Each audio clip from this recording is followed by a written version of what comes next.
Go ahead. All right.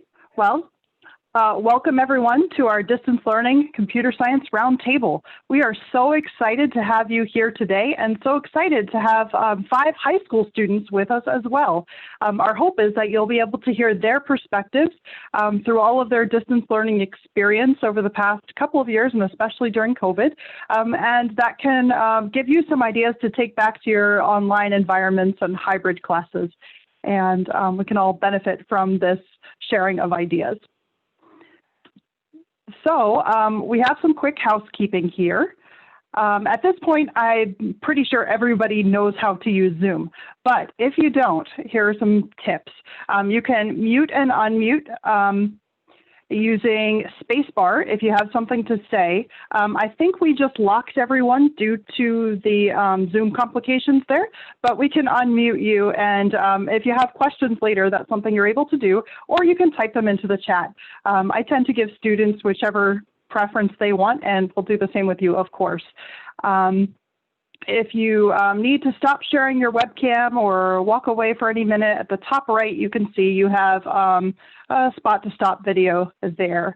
And you can also, I think, spotlight yourself or spotlight someone else or the slides if you want to play around with your view to get the right perspective to follow along. Feel free to chat with attendees or with us by using the private message feature on the chat. And we just can't wait to have this roundtable discussion. This is a place for you to ask questions, so ask away. Let's see, there are thumbs up and applause and other icons on Zoom for reactions if you want to use them. I think at this point, though, I would stick mostly to chat because otherwise we have so much to keep track of. If we're looking at chat and your faces and the shared screens, it's going to be chaotic.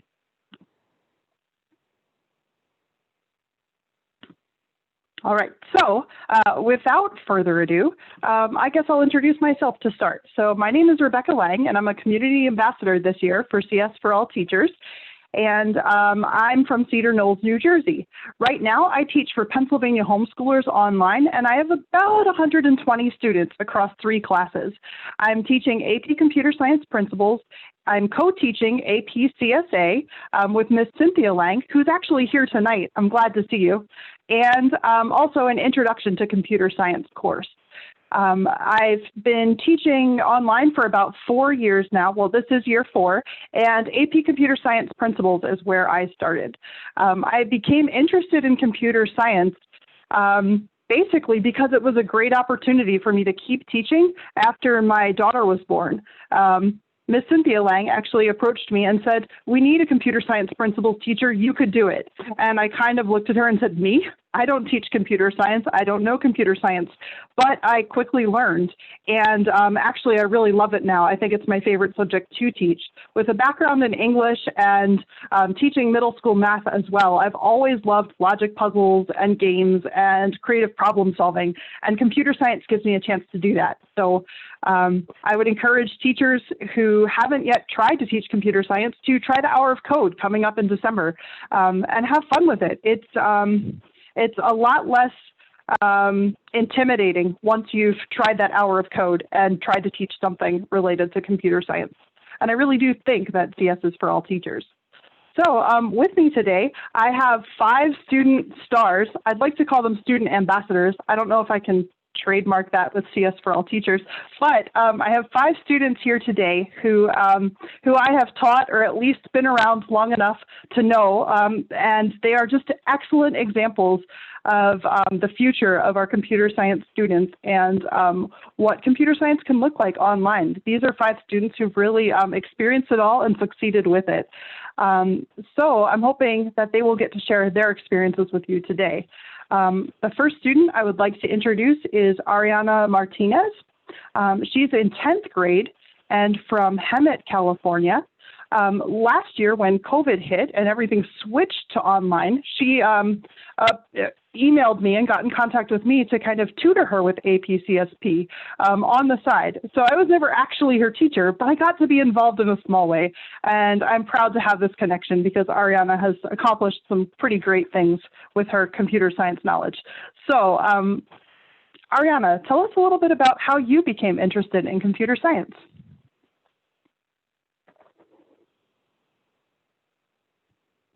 Oh, we have to unmute you, I think. Okay. So I've always been fascinated by how much our society relies on technology, whether that be robots helping out in the medical field to communication or entertainment. And then I joined my school's robotics team, and I went in there as an engineer to help build the robot, but soon I became super interested with Java and the coding behind robotics. So I started coding, and slowly but surely I made so much progress, and I just loved coding every step of the way. And during this pandemic, I was able to design and produce 3D printed face shields for frontline workers and essential businesses.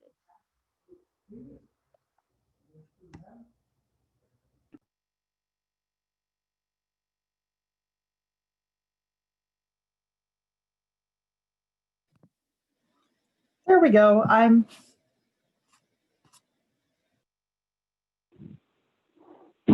Sorry about that. I'm dialing in for audio. I think you can hear me now. Thanks, Ariana, for introducing yourself, and we'll look forward to hearing more from you in a little while. Our next student to introduce tonight is Caleb Dye, and Caleb is a 9th grade student from Plano, Texas. And he had Introduction to Computer Science with me last year and has returned again this year for AP Computer Science Principles. Caleb has been just a bright, energetic presence in our class, from all of his additional coding projects just on the side last year to his constant interest in actual food rather than internet cookies this year. So anyway, it's great to have you, Caleb. Can you tell us, how did you become interested in computer science? So I always thought computers were pretty cool, and I enjoyed watching like animations and stuff made on computers. And then I always enjoyed playing video games as well. And then so basically both of them added together was like perfect to start learning how to create my own video games and how to create like all sorts of other stuff, because our society relies so heavily on technology and computers. So basically learning this is also extremely critical. And also there's so many different things you could do with computers. It's really awesome. Thanks, Caleb. It's good to have you here. Our third student of the night is Anirudh Iyer. He's in 10th grade, and he's from Saratoga, California. He has taken both AP Computer Science Principles and now AP CSA right now, online and through his school. And we're so happy to have you here tonight, Anirudh. Can you tell us about your interest in computer science? Yeah, so a lot of my family has been interested in technology since coming to the US, so I kind of just followed in their footsteps. Um, I've been doing a lot of stuff in CS2, but that's not my sole interest. I've been kind of exploring other stuff as well, but I'm not entirely sure if I'm going to go down and do CS in the future, but it's definitely something that I'll think about. Yeah, well, even if it's not your major, I'm sure you're learning how great it is just to understand the world around you better. All right, our fourth student of the night is Sarah Annies, and Sarah is a 10th grader from Long Island, New York. Sarah took an Introduction to Computer Science class last year with me, and now she's continuing on to my AP Computer Science Principles class. In between, she's had some experience with CS and Python through a summer institute with Pace University, and I'm just really excited to see what she creates this year. Sarah, can you tell me about your background? How did you become interested in CS?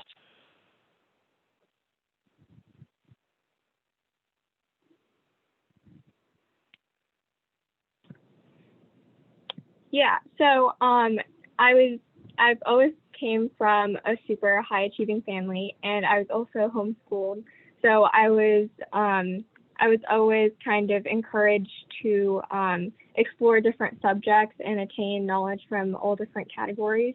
And in addition to that, my mom was a CS major in college, so she's very enthusiastic about it, and she's kind of like helped me get interested in it.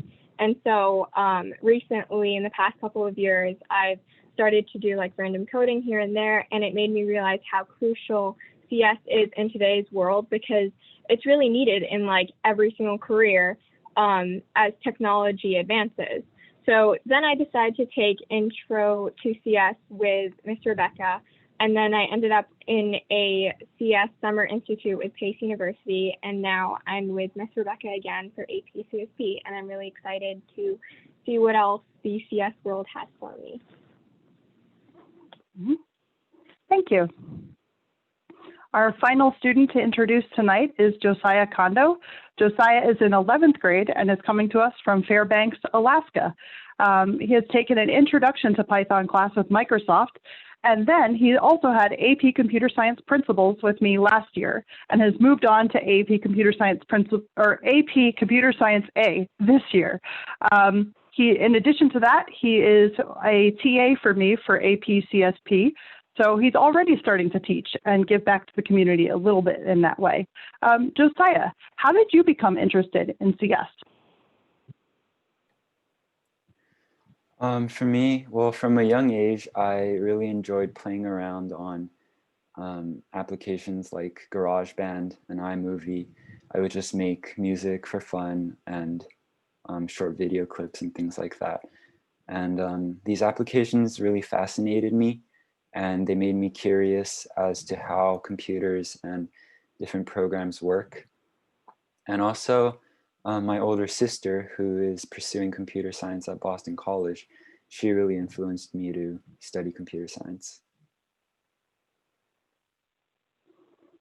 And perhaps this is beyond the question, but how exciting. You were recently given an honorary mention in a statewide hackathon. Do you want to tell us a little about that?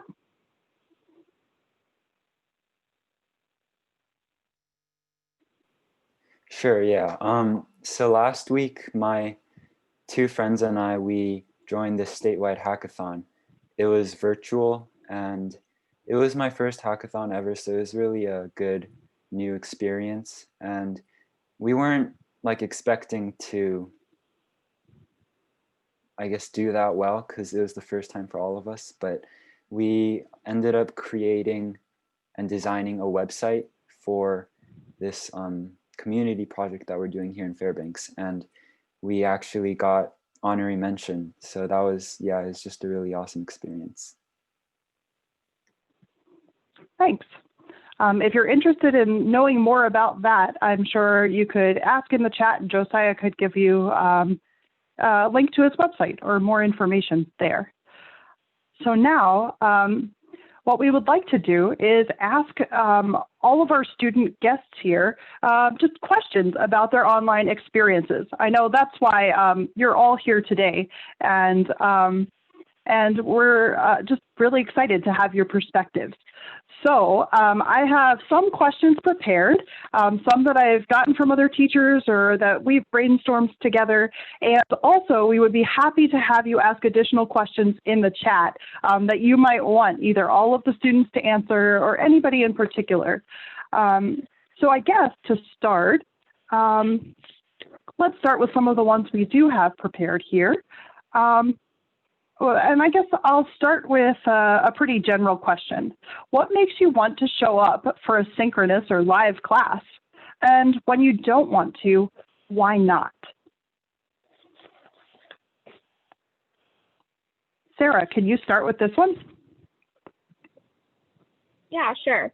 So I think one of the best things about online classes is that even when you're sick or you're just ridiculously tired, or you're just not in the mood, you can totally like snuggle up in a blanket and attend any online class.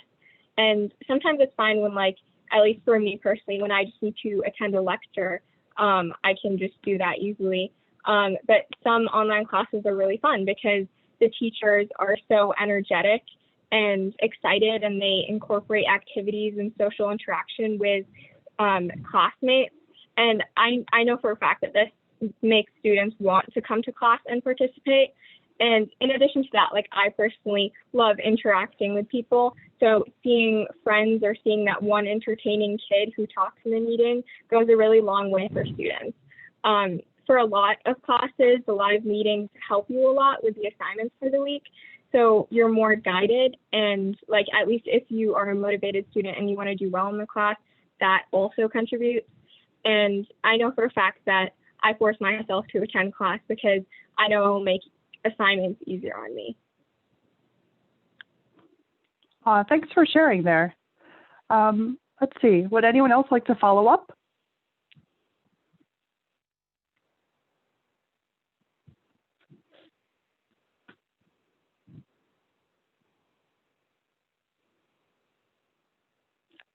All right, we'll ask another question. And then if anything occurs to you that you do want to add, you're welcome to. Let's see. Let's try another introductory question here. Let's start with, what is your favorite CS website? Anirudh, would you be able to answer that one for us? Yeah, so I don't really use websites that often. If we're talking about websites to maybe get snippets of code, learn material, discuss things with others, I'd probably go with our class Piazza chat. It's just a great place to discuss with like 80 kids anonymously about problems you're having, questions to ask. And then maybe as a last resort, I'd maybe go to Stack Overflow if I've already read my textbook, watched some videos, not sure about how to apply like a concept, like for example, like just object-oriented programming classes and the relation between that. If I'm not exactly sure about how to do that, I'd probably go to Stack Overflow, maybe once I'm done using the resources I have at my hands, to go see if I can learn from there. But other than that, I mainly use just YouTube videos and discussion pages to learn as websites for CS. If you have other favorite websites that you'd like to include, I'd love to hear from any of the other students here, or if anyone has any they want to put in the chat for us. I'm always happy to have more resources.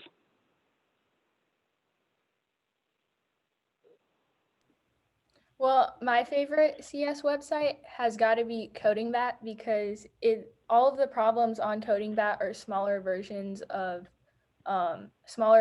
like longer project problems. So they help a lot with creating bigger and more complex code.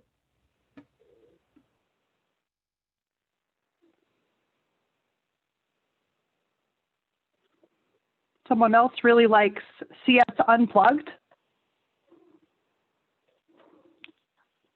I think that would be such a good website generally. Is that one you can use online with our online classes? Have teachers found ways to adapt?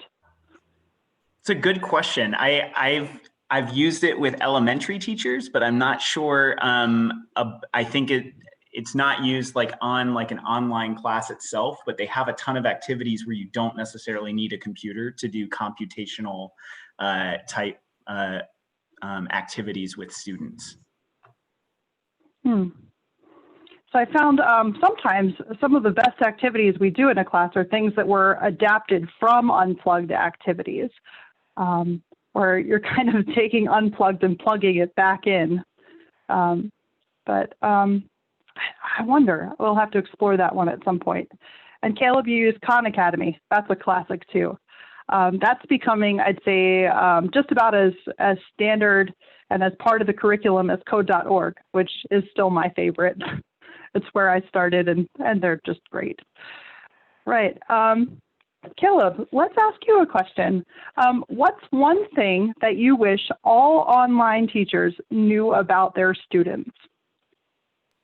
So I feel like all students enjoy doing something instead of like reading a Word document. For example, like if they were going to like learn about a specific subject on coding, it would be way more fun and productive to actually code something instead of like reading a Word document and then getting bored and then perhaps watching YouTube later and getting caught up with a bunch of other stuff because you're just too bored to learn it.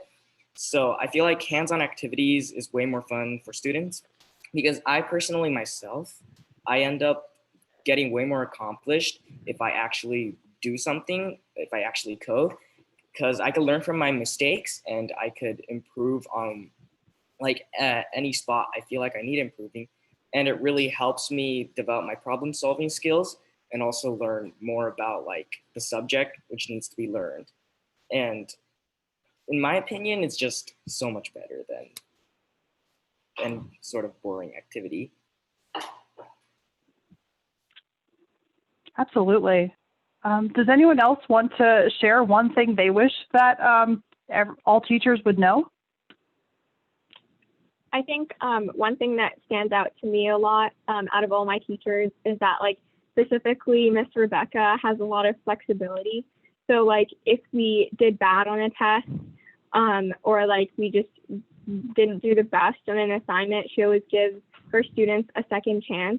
And, like, to a lot of students, that means a lot because a lot of teachers are really strict about that. And I think something that Miss Rebekah always says is that she kind of just wants us to learn instead of just get good grades. And so sometimes giving your students a second chance is better than just giving them a bad grade. Thanks. Yeah, that takes a lot of work for me to regrade, but I find it so helpful to you too. So I appreciate that. Let's see. Along those same lines, Josiah, what's worked really well for you in your online classrooms and what hasn't? For me, one thing that's just really helpful for online school is having a website and just like a platform where all the students can discuss any problems or assignments that they have questions about. Specifically for my computer science class, we have Schoology, which is it's just an awesome website, especially the updates section where all the students can just post questions and receive answers within like a day or two. It's really, really helpful. Yeah. Could you say a little bit more about what Schoology is for those who aren't familiar with that platform? Sure. Schoology is it's like the main website where all the assignments are posted. It's also where we submit all our assignments, and Miss Lang also posts recordings there, and yeah, it has all the materials that we need for the class. Awesome. Thanks, Josiah. There's a question in the chat. Do you mind if I read it? And this can be for any of the panelists who'd like to answer this. So Melissa said, I would love to hear about how students feel about collaborating with their peers. What's one group project that you all have enjoyed doing? Basically, last year, I worked on this project with 2 other students, an app design project. So it was actually really fun because we all kind of got to design our own stuff, but we also would chat with each other inside a Google Hangout groups we created. And then working with a group is also way more fun than working alone. And I definitely recommend it to everybody. And also the best part was at the end when we all got together and managed to like put all our pieces together and create the finished app. It was super satisfying. Awesome. Thanks, Caleb. Anyone else want to jump in on that question? Sure, yeah. Last year in computer science principles, there was this one assignment. I forget exactly what it was, but it was on code.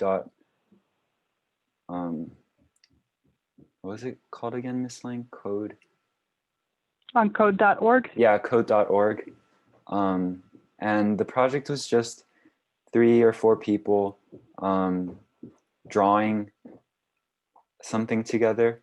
And the whole experience was just really awesome because we learned how to collaborate and divide the job into specific tasks, and just seeing all of our like individual efforts coming together. It was really awesome. And yeah, everyone had to do their own part for all of us as a whole team to succeed. So it was just, yeah, that was really fun.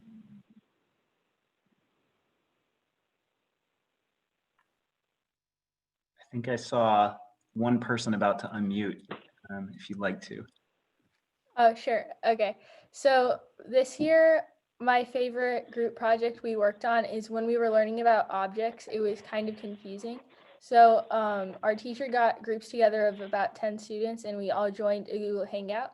And one person was coding, and the person that was coding shared their screen, and then everybody else was like unmuting, telling them what to do, how to improve their code if they made a typo and stuff like that.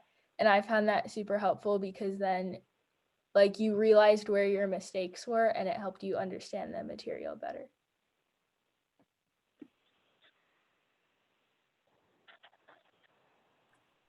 Awesome. Thanks for that. Rebekah, I think you got some other questions too. Absolutely. Let's see here. Well, along those same lines, Ariana, how do you feel about testing online? What are your favorite testing formats, or what ones would you want to stay away from? Are projects a good way to assess?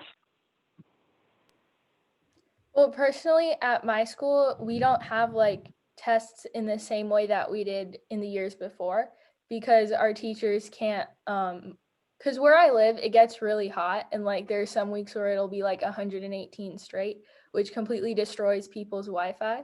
So a lot of people crash all the time. So we can't have like timed assessments yet. We're still trying to figure out a different way to do that. But so far we've been doing project assessments, which is basically where we're given a problem and then we have to solve it multiple different ways. And I really like that because it shows us that in coding, there's not one correct answer. There's multiple. And by doing all of the different ways, it exposes you and makes you better at all the different coding topics.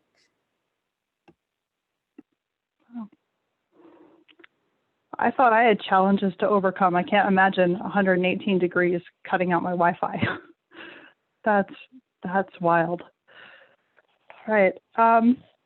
Let's talk more about some of these tools we might use, either for group projects or for collaborating with each other. What are some learning tools and apps that have been really useful for you? And which ones do you find totally tedious? Like, are you sick of Kahoot?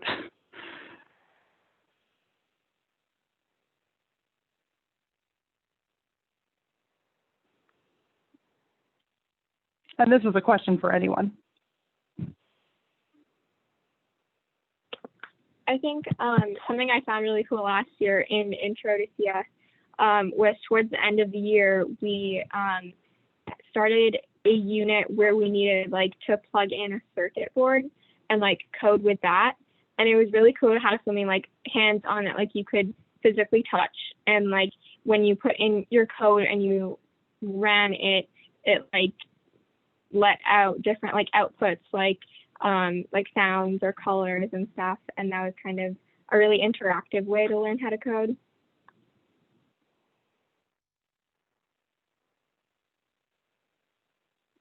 I see a comment from Caleb here in the chat. Caleb, speak up. We'd love to hear your voice. So one of the tools I enjoyed was Quizlet because, I mean, you could do so many things with it. You could like, well, mainly I use the flashcards, but there's still so many ways you could learn. And usually people learn differently. So Quizlet's a great tool for that.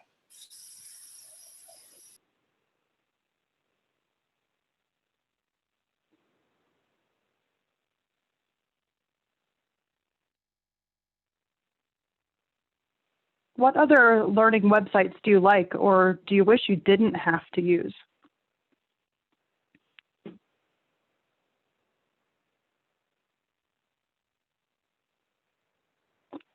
Or anyone.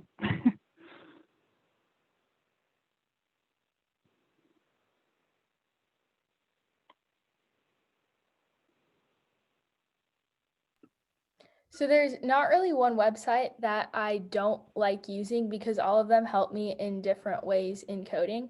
But I actually personally love when we do Kahoots because like most of my class is like super competitive. So it's so much fun just who can get the right code faster or recognize a small typo here or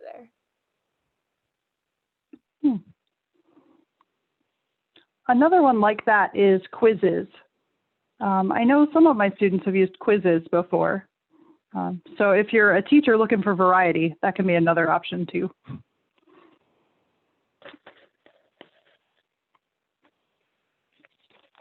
Let's see. So we had a great question come up from our community while we were preparing for this.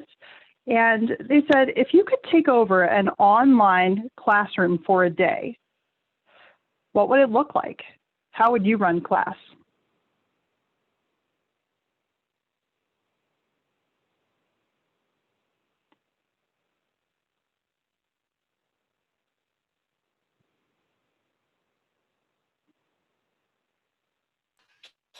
I think if I were to run class, it probably would look like a disaster because I'm not that good at teaching. I probably would be more focused on food than actually helping people learn. It might not be a very good idea to let me take over a class. Okay, fair enough. And I appreciate the respect for our profession.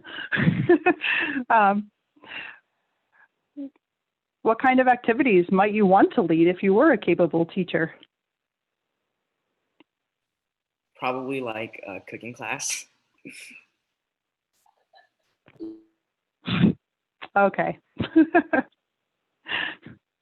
Does anyone else want to chime in here? What would it look like if you took over computer science class? What activities would you try? How would you structure it? Would it be a round table? Would it be a whole group discussion? Would you put everyone in breakout rooms? Would you lecture? How would you want to run it? Well, if I was the computer science teacher, I definitely stay away from lecturing because that's one of the things, especially when it's online and it starts lagging and then the computer starts breaking a little bit, that it can lose my attention pretty fast. So I definitely go for more of the group projects, group learning, and more active discussion.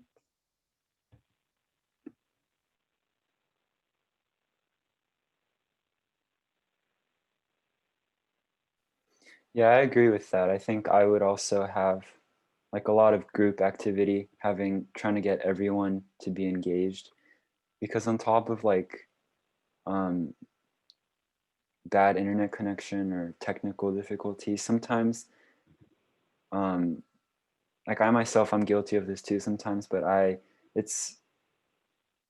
there's sometimes when it's hard to focus on class, and but when the teacher kind of not like forces the students, but like really encourages them to be engaged and answer questions and think through problems together, that really helps, because those are the students that end up learning more anyways. So yeah. Do any of you connect with other students outside of like, if you have like a certain time that you connect with class, do you connect outside of that time to work on projects, or do you only work during the time that the class is set up?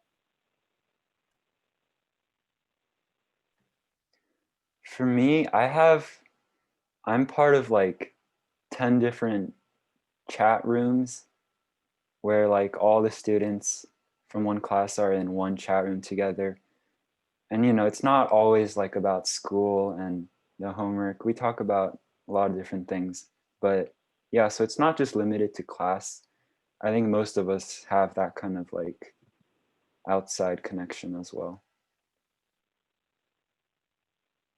What Yeah, about I others? would definitely. Go ahead, sorry.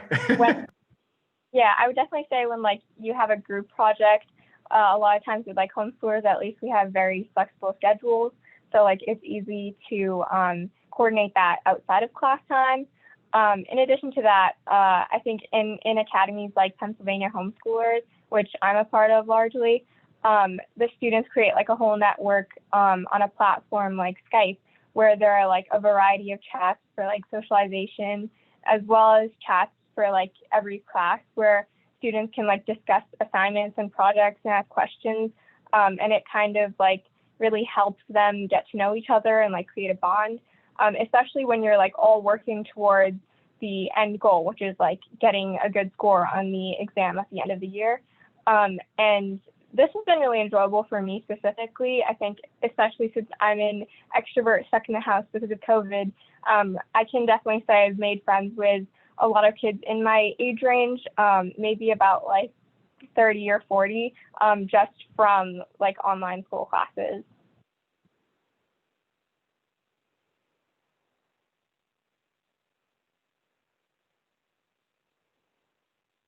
Thank you for that. Yeah, so I've seen Google Hangouts and Skype are big platforms for this. You post on Schoology. I know there are a few unofficial class Discords set up. Out of all these platforms, which do you prefer, or do you jump around on all of them?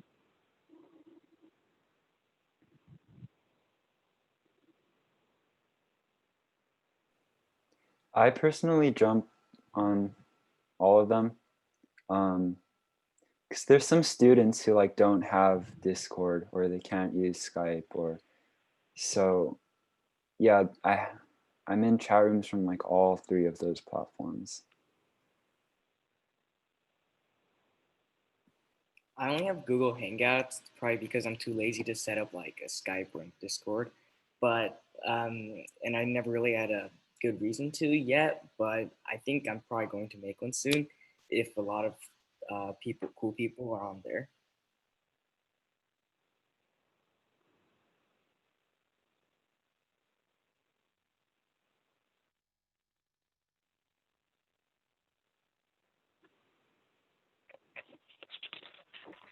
Discord is actually one of the best ones because it allows you to have multiple channels. And it's a very like nice software to use because you can set it up with multiple channels for each topic that you want. If you're like doing a classic, you can set up one for projects, one for homeworks. It also has a voice channel, like a lot of custom stuff that you can kind of customize your server with. So I think I like Discord the most.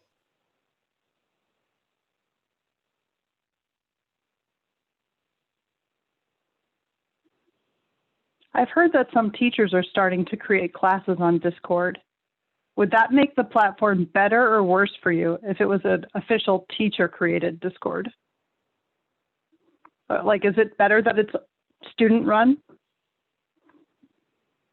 In my opinion, yes. I think I kind of like that. It kind of is more cohesive. It was just run by students.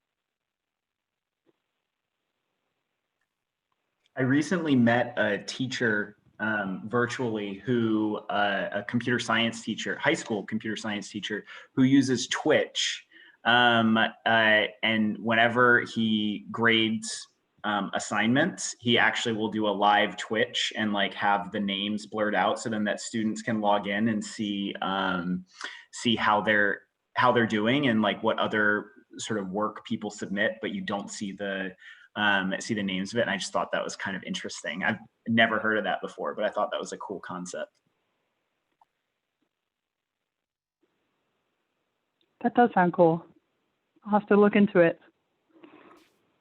I see a question in the chat from Victoria. It says, given that remote learning may be here for some time, can you suggest ways to attract more female students into computer science in a virtual environment?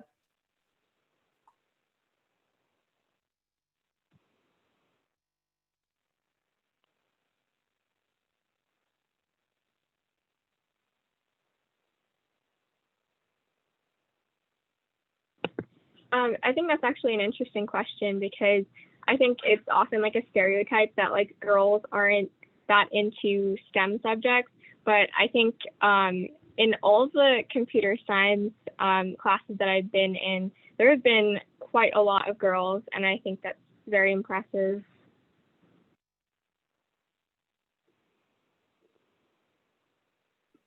And personally, with my computer science class, there's about like half of the students are girls and half of the students are boys. So it's a nice balance for us.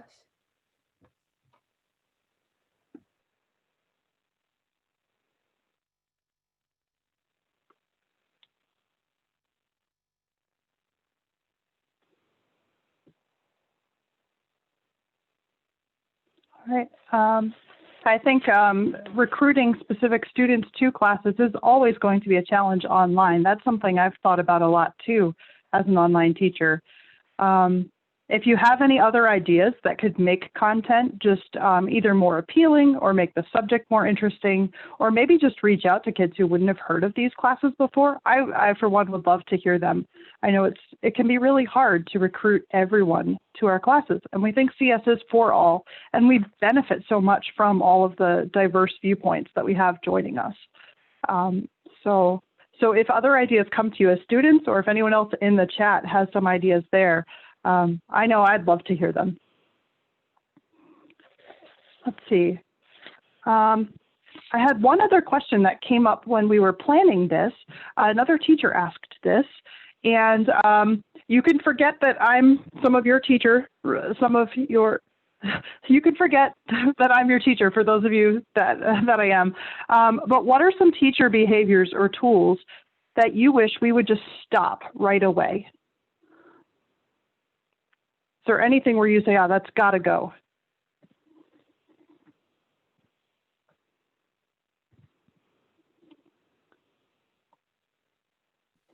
I actually like kind of enjoyed everything we've done in class and inside all the online experiences. So not a lot I would change. Yeah, I would have to agree with Caleb as well. A lot of the teaching styles that I have encountered are actually really effective and really enjoyable. I think one thing that irritates me a little bit is when teachers assign work during breaks, because then it's actually not really a break for students.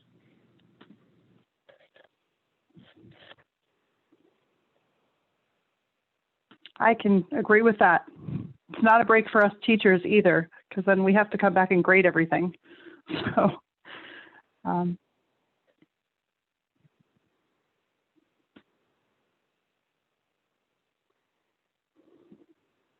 right. Do any of you have any other questions that you would want us to ask? Oh, I do see one in the chat here. It was mentioned earlier how hard it is to focus when everything is online. What types of things keep you energized and focused during your classes during this time? One thing that makes a huge difference is how the teacher, just kind of the energy that they give off. Because when the teacher is really lively and like excited to teach, that makes all of us also really excited to learn. And another thing I can think of is I'm taking Latin 3 online as well, and that class is like 2 hours long. But what the teacher does is she gives all of us a 5-minute break in between the 2 hours. So that is really helpful. And she tells all of us to, go get your coffee or whatever you need to kind of stay focused. And so yeah, that really helps for that class. Yeah, I would definitely say that it goes a long way when teachers show a positive attitude towards the subject, as well as like keeping their students engaged with like activities throughout the live meetings. I know something Miss Rebekah does is like she will like personally ask us how our week was or how our day is going and how we felt about the assignments, and like kind of like just talk to us like we're human, which students appreciate because it's important to have that relationship like with your teacher. And another thing is that like putting your students into breakout rooms where they can like interact with other students and they can like work on things together, as well as just having like a positive attitude towards everything. Yeah, throughout the entire lecture, just being like energetic and sometimes throwing in like a joke or two always keeps me like engaged with it. But if it's just like straight up material for like an hour and a half, then sometimes I get lost like in the last 30 minutes. Also, one of the greatest experiences I've had was like the debate classes. Not actually like a debate class, but once in like computer class, we went on this debate website called Kialo, I think, and it was actually very energetic and fun.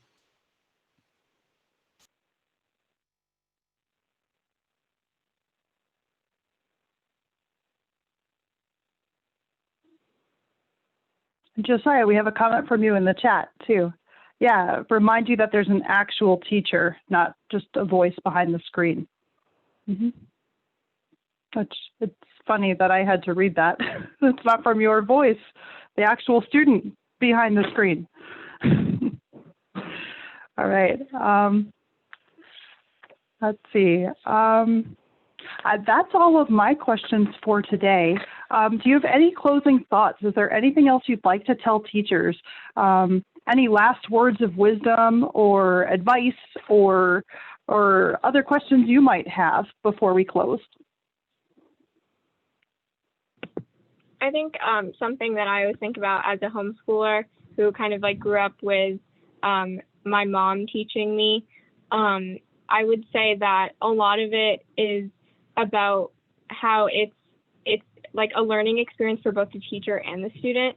So I know like Miss Rebekah always says that she always learns from us, like every single year when she teaches her class, like she learns from her students and like how they like to learn, and maybe she learns new things from her students in terms of like content. And like instead of kind of viewing it as like the teacher being like the boss of the student, viewing it more as like you're in the journey together.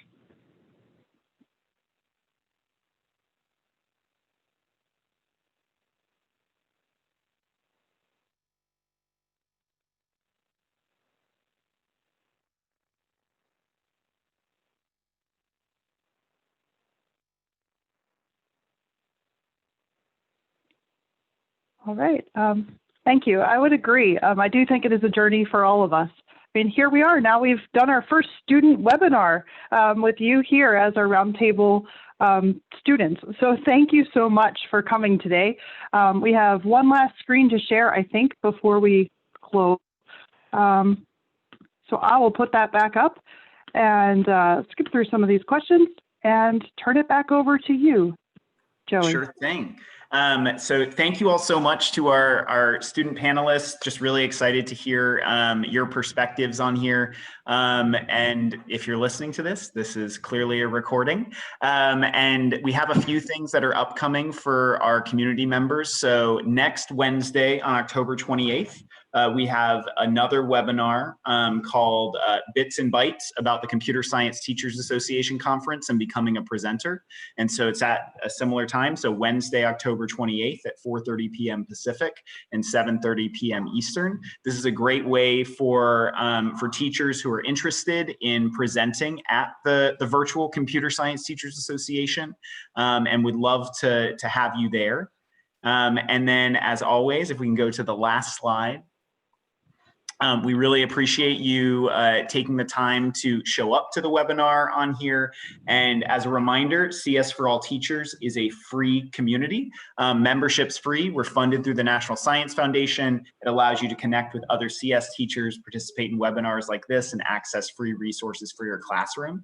And thank you, Rebekah, for hosting this and organizing all of this. And thank you to each of our student presenters and student panelists on here. And with that, I hope everyone has a wonderful night. Thank you so much for attending. Thank you. Thank you. Awesome.